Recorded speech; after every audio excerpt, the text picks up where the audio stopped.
believe it is now the Mavs or the Stars that are better set up to take their series in round 2, and how both followed our keys to victory. I'll say Mavs because they stole one on the road. And being the home team, the Stars are pretty much even now, right? Right. So now the Mavs get to come back home. Now, if that matters, if home ice, home court really actually matters, I don't know how much it does, Kevin, because recently... I think home court matters more than home ice. Didn't we discuss like home field advantage in football and how that's becoming less and less of a thing? You've seen that advantage dissipate. So if that's still a reality in the sports, then I'll say the Mavericks. But also the Mavericks, a lot relies on the health of Luka, obviously, and that the continued health. And my God, if either one of our bigs gets hurt, I'm terrified. Reggie, you brought that up last night in our conversation. Why did you even say that out loud? Because I thought Gafford broke his hand when he smashed that block against the backboard. Yeah, Gafford, he looked like he was in serious pain most of the evening, and then Reggie, it's Reggie's fault, Colby. Damn it. I just brought it to air. He texted us and was like, what are you going to do if you only have one of those guys? I was just thinking ahead. But I don't have to. Who do we blame now? Because Reggie texted it privately. Yeah. You're the one that brought it to everybody else. I think we typically have to blame Kevin, honestly. I didn't even do anything this time. Feels like you're the reason, though. You asked this question, and that is the reason that I brought it to the table. I mean, Reggie said it, and now it feels more like that's the fact. Kevin, why are you doing this? 877-881-1053. If you think it was Kevin's fault or any of us. I feel like I'm innocent this time. But yeah, man, I also like it does feel like that, but it's not. Yeah. Oh, did you see the line from Lively and Derek Jones Jr. where they said, "I'd die for this"? And actually, I think we have audio of that. Let's go ahead and go to cut number 5. If you want to hear audio, I believe this could have been Derek Lively or Daniel Gafford after the game. Just our sharing the ball and our energy was great. No. What do you think? No, that's somebody else making sex sounds in the background. I mean, you don't know that it's not them making the sex. Valid. You also don't know if that's not them like falling down some stairs or something. That could be. Is that how people fall downstairs? That's how I fall. Woo! Is every single time. When are you goofy? Yeah, that's exactly where I learned it. The fan text can be a humbling thing. But that was. Derek Jones Jr. and Derek Lively both said, I'd die for this. And PJ Washington is addressing it today. He is like literally addressing, why would they say that? And he's like, I mean, think about where I came from. Yeah, for sure. I was never going to see the playoffs. And now I'm in round 2 and I have a chance to win it. And Derek Jones Jr., dude who has been all over the map on this NBA. People probably thought he was done. He's a starter. Derek Lively walks out of Duke where he didn't get a championship because they're not good anymore. That's true. And he's like, I don't know about this. The first half of the season, he was probably like, how did I get drafted by this team? This stinks. And now here he is, and getting Gafford too. So a lot of the guys on this team, Kevin, it feels like their next level is they're looking to, I don't want to miss out on any of these moments, just like in Armageddon. So that I want to make sure that I'm here and we're doing everything we can to stay here. So that's why I feel like where the Mavs are. That being said, though, Stars do have a lot of young players who experienced it last year and a lot of veterans who've had this experience and just quite haven't gotten to it yet. I mean, you look at the similarities between the series that the Stars played against Vegas versus this one. It's like you won one out of the first 2. You didn't lose them both. So that's a plus. But the way the Mavericks played in that game, I think I would give the edge to them because it looked like that was the game plan that they wanted to issue out and should have game 1. And that looks like more, according to Hoyle, what I wanted to see happen. That's how it happened. The bigs kind of took over. Luka was making his shots.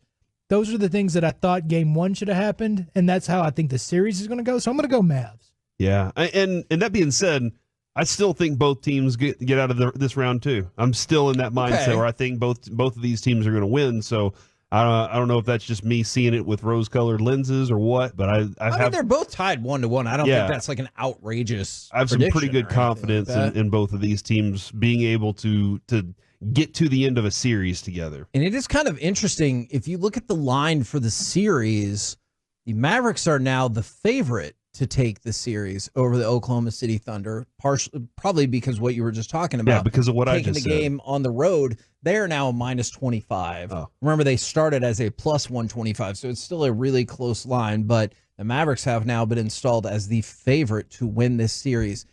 All right, I'm going to say the Stars. I agree that I could see both of them winning. I'm very conflicted because for 4 of these 6 periods, I think it's looked like the Stars are, and if you want to throw in overtime, I thought the Stars looked better than the Avalanche in overtime too. I realized they lost the game. Okay. But so I think you can make a strong argument for maybe 5 of these 7 periods. The Stars have looked like the better team than the Colorado Avalanche. They've had leads of 3-0 and 4-0. I realize, though, on the flip side, you have to address the fact that, well, when they had the 3-0 lead, they didn't win. And when they had the 4-0 lead, they cut it all the way. The Avalanche cut it all the way down to 1 and had a power play at the very end. I think Ottinger has not been his best in this series. I'm not saying there's not blame to go around. I thought there was at least 1 goal in game 1 that he would like to have back, and probably 1 goal yesterday that he would like to have back. Not the Nichushkin one where it reflects off his knee or thigh or whatever. Like, how are you supposed to stop that? But I think Ottinger could stand to be better. But I'm watching these 2 teams together, and I'm like, I think Dallas is the better team. You have 2 coaches who make significantly brilliant changes to the way they approach it. Reggie, yesterday we talked at length about, and Kevin brought this up multiple times, maybe Luka doesn't need to be, maybe he can set aside just a little bit. They started the game last night with Luka being off ball more often and Kyrie having everything. And Luka being basically, I'm looking at his Talk Franco, all these videos he has right now. He does fantastic work on Twitter, by the way. And he's showing all these little things of Luka being a decoy and literally dragging defenders away with him because they know they can create space with Luka being a decoy. And so, Kevin, in that, I know Kyrie didn't have the big gaudy points numbers, but he was able to set up other guys on the team because of the spaces that Luka was clearing out yesterday. And I thought that was a smart adjustment on Jason Kidd's part, or whoever it is on the staff, whoever you want to give that credit to. I mean, the head coach typically will still get that credit, even if it's someone on his staff. And I think there was also credit deserved offensively for, well, one, P.J. Washington knocking down shots and forcing that team to have to deal with things, but also Tim Hardaway Jr. getting in there and having minutes. Now, of course, they've tried him at times throughout the, kind of the back half of the season. And when he's got out there, he hasn't looked good. But when he looks viable, that put Oklahoma City in quite a bind because that they don't have as much size. So they were trying to make up with that by having help over early and, really flooding that side of the court. Well, then on the backside, if you have P.J. Washington and Tim Hardaway Jr. there, it made it impossible for them. Yes. So they really did just make it super difficult for the Thunder to play defense against this team. I thought Kyrie and Tim Hardaway Jr. were responsible for my favorite play of the entire game.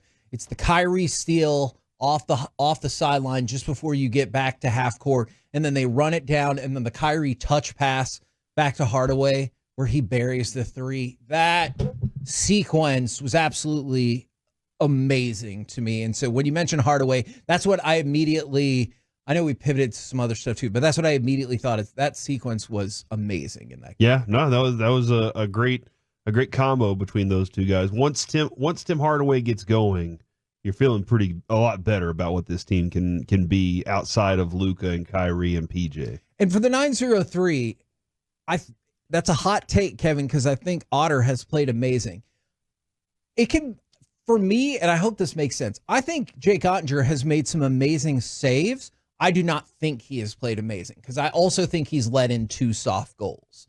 And maybe you're going to make the argument that, like, look, it's as a goalie, you're probably going to let in a soft goal a game. Maybe that's the case. But one of the reasons that Colorado has been able to come back, in addition to their aggressiveness, is there has been a soft goal in both of these comebacks. And that's something you're going to have to tighten up. It's not just on him. Like, obviously, I would argue your forecheck has to be better. Your defense in general has to be better. But I think Ottinger has a little bit of a responsibility here. Is it just the speed of the game that the Avs put out there that create the soft goals that could be going in? That's possible because I don't want to dismiss that at all because they play at a speed that is absolutely if I wasn't invested in this series, I would just be in awe at watching Colorado, how fast they are. So I don't want to dismiss that. That speed that they play with reminds me of what our Mavs, what those Phoenix Suns used to run like with Steve Nash. They're just like, they're going. They get the ball, they go. How'd you already get there? Yeah. Weren't you over there? That's what a fair is happening? point. There was a save though in the first period, Kevin, that Otter made. It was like, oh my God. Yeah. He lays down and just puts everything out there and is like, you're not getting this puck by me. And it was one of those where they were crashing the net with everything they had, and he makes a save. And I was like, I don't know how he did it, but thank God he did do it. No, absolutely, you're right. And his Colorado counterpart, I thought he made a couple of really good saves when I thought they had the opportunity to break the game even more open.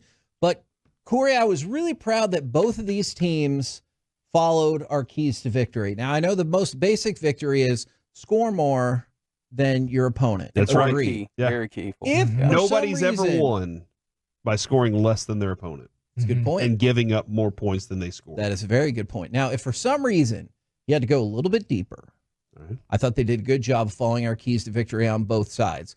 For the Stars, get a lead, keep a lead. We pushed this to the absolute limit. That's right. But I don't know what you're talking about. You did? Pretty sure it was 4-2. I mean, to be fair, they realized 3 goals, not enough of a lead. So they got 4. We need 4. They needed a 5th too, though. And then the Avs. The 5th Avs was insurance. The Avs aren't a physical juggernaut, so don't let them out physical you. You didn't. Right. The Stars absolutely did not get out physicaled by the Avalanche and have a better penalty kill. So check, check, check. Stars hit all of those. They win the game. Reggie did send me a text with he sent you a text as well, I believe, with a goat singing special teams. Oh, yeah, their special teams was top-notch yesterday. And Reggie's meme game is on fire. I just want to let everybody know that. Well done. He does a very good job with memes. Thanks, man. For the Mavericks. Some of them I don't understand. I'll be very honest. Oh, well, just let me know. I'll see if I can explain Sometimes, it. I have no clue what this one is supposed to mean. But most of the time, I get it. Do you just not want to ask? Yeah, because I don't want to seem not hip. So then I'll do Don't worry, I don't think you're hip at all, so don't worry. All right, I'll go. I'll go to Avery or Carter, and I'll ask them, and usually I'll figure it out from there. Because they figure it out for you? They're hip. They're young. They understand the game right Why now. do you assume that I'm hip? Why don't you just ask Reggie, what does that mean? Yeah. Because he's younger. You're younger. I mean, I guess that's right. It is right. That's what I said. Mm-hmm. Some pushback on the scoring less. Somebody's thrown a no-hitter and still lost, though, but that's because they still gave up a run. Yeah. So we didn't say you have to hit less. Yeah, you have to score. You have to score more. Hold the score to less. And then other people have said, what about golf? You definitely want to score less, and then you win. Don't you count birdies as scoring, though? So you're scoring more, even though it's a negative score. It's the way they keep score that's stupid. Right. Yeah, that's what's going on there. So you think it should be like the Skins game they used to play where they would play for money with like the 4 people and you'd build up points instead of going, now you have negative points? Yeah. Right. What other sport gives a negative? The only other sport with the dumb scoring system like that is tennis, where they're like, love. And you're like, what the hell is that even supposed to mean? How do you just jump from like 10 to 40? And why? And that's not even right, but yes. Pretty close, though. And we went from 0 to 15 to 30. How did it not go to 45? That makes sense. Like, how were we like, hey, let's go in 15 increments, except at the end. And then if we tie it, let's go back to 2. Yeah. Because that's deuce. It is very strange. And deuces are wild. Yep. For the Mavericks, rebound better, shoot threes better, maybe have the refs with a tighter whistle. Early on in the game, I did not believe that you were getting the refs with a tighter whistle, but clearly they rebounded way better. They shot a lot better. Check, check, check. Hit all the keys to the game. Yeah, hitting and one of the keys that we didn't add was continue whenever the tide starts to go not your way, whenever that crowd starts to light up, just stay within yourself. Mavs did a great job of that last night because there were a couple moments where I thought that it was about to get out of hand.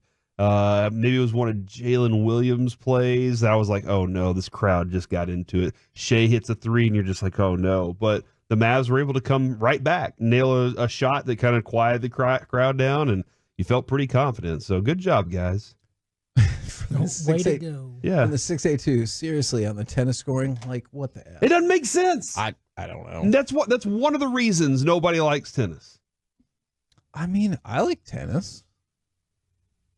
What? I also enjoy tennis, to be honest. And yo, face!